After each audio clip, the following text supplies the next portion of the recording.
예, 최근 북한의 핵 위협 수위가 높아지면서 우리도 미군이 가진 전술 핵을 다시 들여와야 한다는 주장이 나오고 있습니다.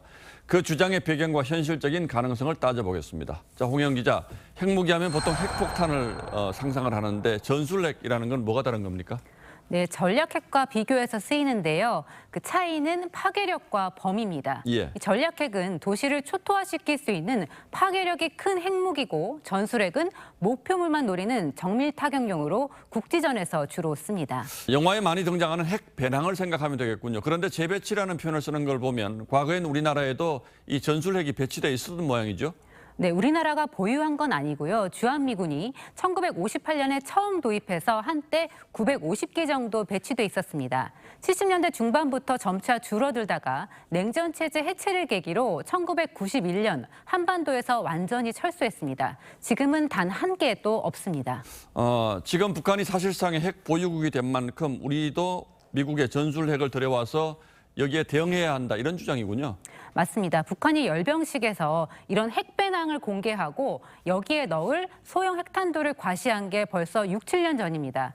그 사이 북한은 핵무기를 개발하는 단계를 넘어서 실전 배치해서 훈련하고 있고 선제 타격할 수 있다는 점도 법령에 넣었습니다. 북한의 행동을 막을 카드가 별로 없다 보니 이제 전술핵을 배치하자는 얘기가 나오는 겁니다. 윤석열 대통령도 관련해서 언급을 하긴 했죠. 네, 윤석열 대통령이 한미 조야의 의견을 듣고 있다 이렇게 얘기를 했는데요. 명확하게 선을 그어왔던 그간의 입장과는 달라졌다는 해석이 나옵니다.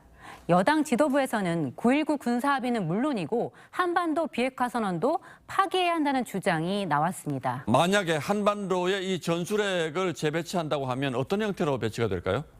예전처럼 주한미군에 배치하는 방식이 있고요. 또 평소에 주한미군이 전술핵을 관리하다가 유사시엔 한국 전투기에 실어서 투하하는 방안도 거론됩니다. 유럽 나토 국가들이 이런 식으로 해서 나토식 핵공유라고 부릅니다. 두 경우 모두 쏠지 말지는 미국 대통령이 결정하지만 핵 우산보다는 확실한 대응력을 확보하게 됩니다. 자, 그러나 현실적으로는 반대가 만만치 않잖아요. 네, 전술핵 재배치를 하려면 한반도 비핵화 원칙을 파기하는 수밖에 없습니다. 당장 중국과 러시아가 반발할 거고 또 핵전쟁 가능성이 커지기 때문에 미국도 섣불리 추진하기가 힘듭니다. 결국 한반도 비핵화 공동선언을 공식 파기하는 것이고 북한의 비핵화가 아니라 이 핵 대 핵의 대결 국면에 가는, 즉 북한 핵을 공식으로 용인하는 게 되기 때문에 전술핵의 한반도 배치는 양날의 칼이다. 그렇다면 우리의 의지도 필요하지만 미국 정부의 입장이 더 중요할 텐데 미국 정부의 입장이 나온 게 있습니까? 명확하게 밝히지는 않고 있습니다. 어제 백악관 브리핑에서도 관련 질문이 나왔었는데요. 이 백악관 관계자는 그건 한국 정부가 답할 사안이라면서 선을 그었습니다. 예, 핵무기 확산을 최대한 억제하겠다는 것이 미국 정부의 입장이기 때문에 쉬운 문제는 아닐 겁니다. 하지만 북한 핵 위협의 수준이 달라졌다는 점은 직시할 필요가 있겠죠. 예, 홍영 기자 잘 들었습니다.